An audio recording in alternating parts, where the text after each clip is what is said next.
All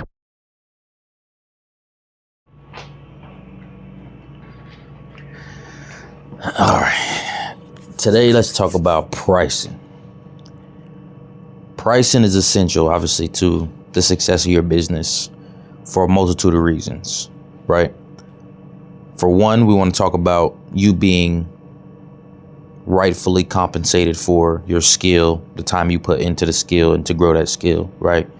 And we want to talk about pricing as far as being able to keep yourself in business, and then pricing to maintain customers and attract the right customers that you want to attract, right?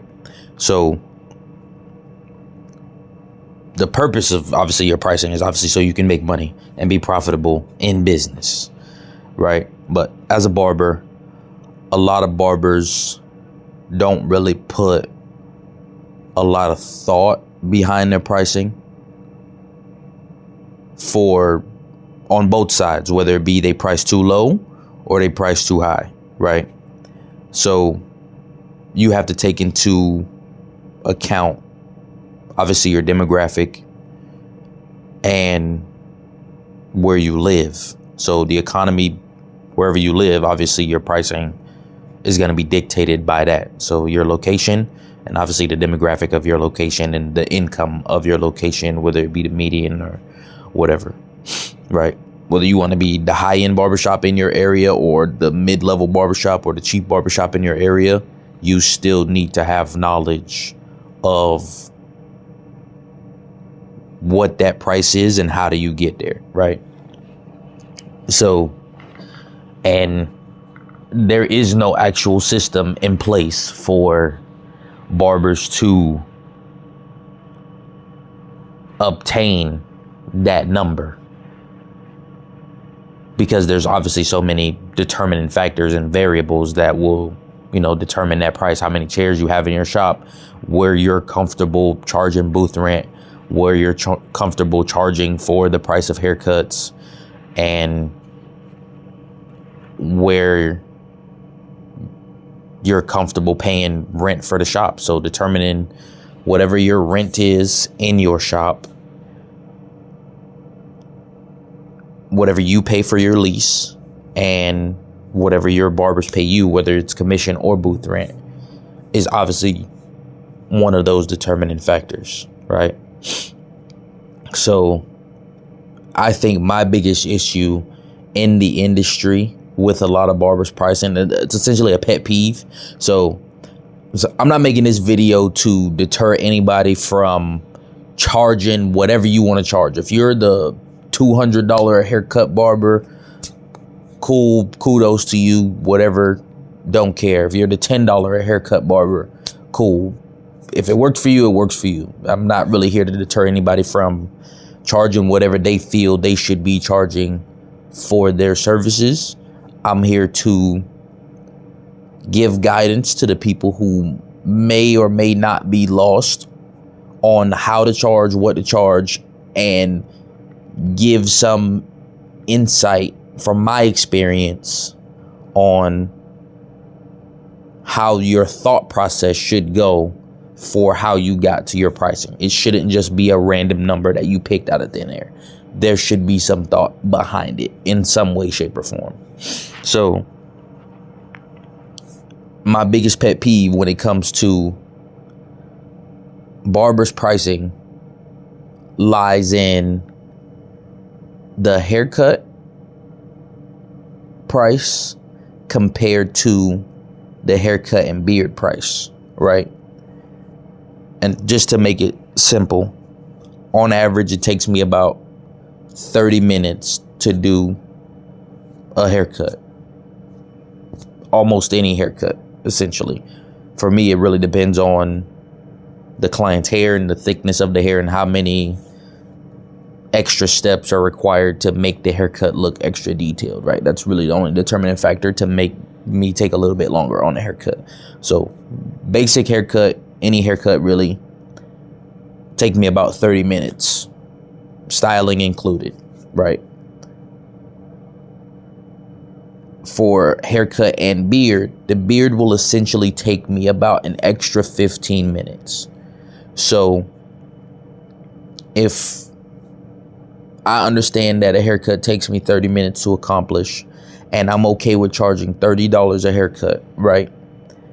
I'm essentially at $1 per minute for that service, right? And a lot of barbers are. The part that annoys me is that most barbers will go to that haircut and beard service that takes them extra time and will typically only charge about $5 or so more. That doesn't tell me that you did math in any way to get to that other service. You essentially gave the beard away for free, essentially, right? So if I knew my service was at $1 per minute for the haircut, why would I then take that dollar per minute from myself when it comes to the haircut and beard? Haircut and beard is essentially discounted at that point. If you go from $30 for a haircut to $35 for a haircut and beard, or essentially even $40 for a haircut and beard. So essentially, if it takes you an extra 15 or so minutes, that price should automatically be $45 for a haircut and beard, just to keep it uniform. So if people can look at your services and they can see, okay, his haircuts take 30 minutes, haircuts and beards take 45 minutes. Haircuts are $30, haircut and beard is $45. That uniformity, whether it be subconsciously or they intentionally pay attention to it, the uniformity that is there not only just makes your page look cleaner, it looks like you logically put thought into your pricing. It doesn't look like you pulled a price out of thin air, right? And that makes people trust you a little bit more. That's going to build your clientele a little bit faster. Like, these are the little things and the little details that matter as far as building clientele, and building clientele quickly and steadily, right?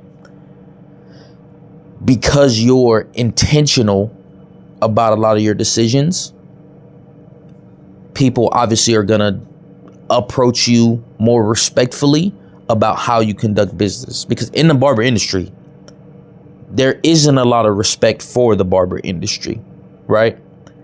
And this comes from people within our own industry. Like, there's hair salons that don't really respect barbershops. I can guarantee you there's a few hair salons out there that probably wouldn't want a barbershop right next door to their hair salon because they feel it would degrade the value of their hair salon, or they don't even want a hair salon in their plaza because they feel it would degrade the quality of the plaza that they're in. There's a lot of plaza owners that do not want barbershops in their plaza because of the rep that barbershops get, because a lot of barbershops are run poorly and they're seen as ghetto because of the way either barbers conduct themselves or the lack of care that the shop owner provides to the shop and to the plaza in itself. Like, you have the barbers that will stand right outside in front of the shop and congregate right in front of the shop and just be loud and obnoxious, and they'll smoke weed standing right in front of their barbershop. And if that's cool with you and that's cool with your area, cool, kudos to you, right?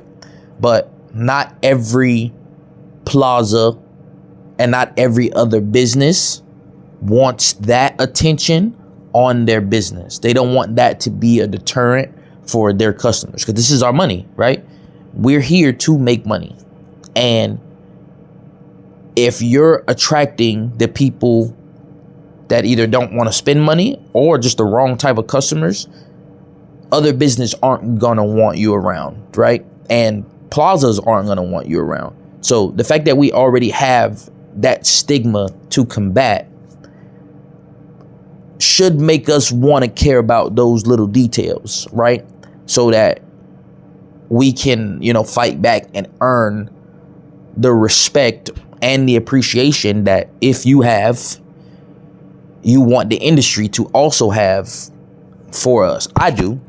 I don't want to be seen as the barber that's, a typical barber. Doesn't care about what they do, how they do it, and where they do it, right? I care greatly about my shop and its appearance, and greatly about my shop and its reputation, right?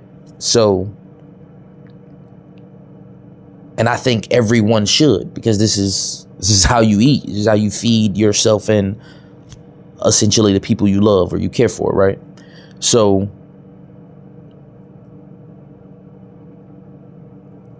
I would hope a lot of other barbers would want to do the same. So in that, you know, caring about your space, obviously that is obviously going to bring you more clientele as well. That's going to obviously help people see that you care about the space. And it just encompasses that intentional thought process behind pricing. You know, obviously if your appearance matches your pricing, and if the shop is nice and the price is higher than the other shops in the area, but if anyone has been to the other shops in the area and those other shops are a little bit lower than you or at the same price as you, people are essentially going to tell you, hey, this is a way nicer shop than any shop I've ever been in. Y'all should be charging more. Or this is the vibe in here is way better than any other shop I've been in. You guys should be charging more. And it's a lot of that matters greatly, right? So a caveat to that, as far as pricing goes, for the higher end barbers, and I feel a lot of barbers don't consider a lot of things, right? So when it comes to being on the more expensive side, right, I feel a lot of those barbers feel that if they charge more, then you're looking for the wealthier clients, right? Because I would hope so, because if you're just charging anybody a crazy amount of money for a haircut, let's stick with $100, right? So if you're just trying to charge, you know, the everyday worker $100 for a haircut, that just seems crazy, right? So I would imagine if you're up there in pricing, you are essentially looking for the clients that are wealthier, that can afford your pricing without complaint, without issue. So what I feel is never considered in that is that dealing with higher income or wealthier clients, I don't feel it's ever considered that, especially at the executive level, CEOs, CFOs, COOs, founders and owners of companies, especially high-end companies, and these people are generating a lot of money. I cut a lot of them myself. And these people, on one part, they run companies, right? So in a lot of cases, they view people as expendable, right? For the betterment of the company, financial growth, and longevity of the company in itself, right? You have to serve a purpose to them and the company, because if you aren't serving a purpose, it makes it look as if they don't know what they're doing, right? So if this is already a trained mindset in these individuals, that also makes you easily expendable, because you are a service, right? You are someone who provides them a service with necessity. Most of these people, because they're, you know, at the executive level and they're high income individual, are critical thinkers, essentially, for the most part. Obviously, just can't blanket everybody, right? So for the most, this is just my thought process behind it. And I've actually asked a few of my executive level clients about this. So if these people are critical thinkers, you are not the only avenue for them to get a good haircut, right? There's plenty of barbers everywhere that can do good haircuts. They can do okay haircuts. They may not be as punctual as you. They may not be as friendly as you. They may not be even as handsome as me. However, if they can just do that one thing that that person needs, They may not need conversation. They may not need a good vibe. They may not need a big, busy barbershop. They just need the haircut, right? You're easily replaceable to a lot of these people. I won't say all, because some of them obviously are very fucking loyal. So these people live in a space where people who provide a service or even their employees can be replaced with these. That's how they have to run and maintain their lives, and obviously their position within the company is they have to be adaptable, right? In order for the company to survive, in order for them to continue to be in their position and continue to take care of their family in their own right. So there's that, right? So, and then when it also comes to higher income people, these people in those positions, they can either, if it's a massive company, they can be called away to live elsewhere. So let's say you're the $100 haircut barber. This individual comes to you once a week, 4 times a month, or even twice a month, right? So let's say this is a once a week client. I have a client that's an owner of a company, very wealthy dude, right? He comes to me. I have multiple actually that own companies and come to me essentially weekly to get a haircut. Let's say 2 of them, right? Let's say 2 of them, multimillionaire clients, and they come every single week to get a haircut. If I charge those people $100 per haircut, right? And both of them decided to move away because their company needed to be put somewhere else for any reason whatsoever, right? That's $200 a week that I would lose. That's $800 a month that I would lose immediately. I cut college kids who have wealthy families, wealthy parents. A few of them are studying abroad for this coming school year. And again, that would be another couple $100 that I would be losing immediately because those kids decided to go study abroad. So that's another hit on income immediately, right? And it's a large sum of your income because of your price point, right? And because of your price point, you have a lower number of clientele. So, and then recovering from those losses is a lot harder than the barber with the lower price with a larger number of clientele base, right? So that is a huge thing to obviously consider, because within any period of time, you could lose multiple clients at the same time. And it could have absolutely nothing to do with your quality of service, your location, how far you are from them. None of that could be a determining factor. It could literally be a personal thing within their own lives and just the season in itself. And it could encompass more than one of your clients. And it could cost you a great deal of money within a short period of time. Because let's say like right now, we just hit summertime.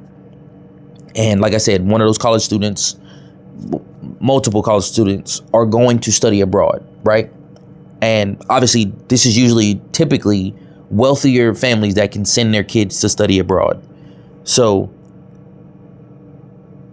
if I notice that let's say I have 2 college students that are going to go study abroad, and then 2 CEOs whose companies needed to relocate. That's 4 people that I just lost. We just doubled it. And now, let's say those 2 CEOs, those 2 dudes, they come to get haircuts with me, $100 a pop. That's $800 a month. Let's say the kids come every 2 weeks, right? That's $400 a month. That's a $1,200 a month loss we just lost right there. That fast. And that's simply because it's summer, so we lost the 2 college students, and then just life happening and their company either getting more successful or whatever the case is, we lost 2 CEOs. And at a higher price point, gaining clientele isn't very easy, right? You're gaining clientele at a slower pace than anybody else because you're looking for very niche clients, right? So that's just a factor to actually consider with pricing, which I know for a fact most barbers who are charging a lot more have not ever considered in any way, by any means, right? So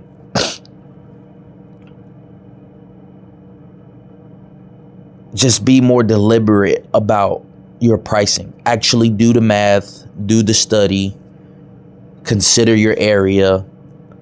If you can charge it, charge it. And if you're gonna charge it, understand why you charge it. And if you're gonna be the luxury barber, go experience luxury. Go to a luxury boutique. Go to a high income area. Interact with these people. Watch how they treat the people who provide services to them. Watch how they treat the people who do everyday jobs. Watch how they treat the grocers, the bag people that, bag their groceries at the grocery store. Go to the high rises and watch how they treat the people at the reception desk or the door people or the carpool, whatever. Go to a Michelin star restaurant, go to a 5-star restaurant, go stay at a 5-star hotel. Observe how you get treated in these spaces as a consumer, and watch the consumers and how they treat the people who are providing the service to them. And this will drastically help, if not improve, the way you see luxury in itself and how you provide it to others, right?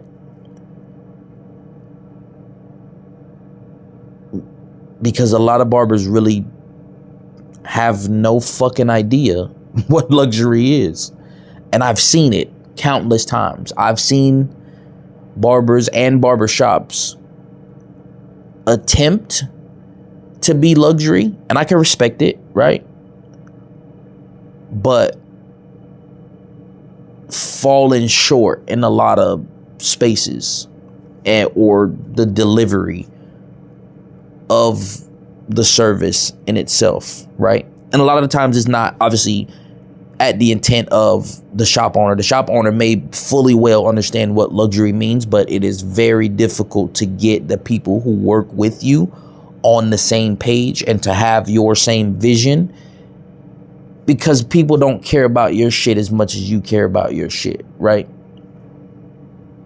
Because it's not theirs. They don't have the vision, and you can't put the vision in their head. No matter how well you explain it, no matter how hard you try, they may have tendencies that falter from or don't align with directly what it is you're trying to portray, right? So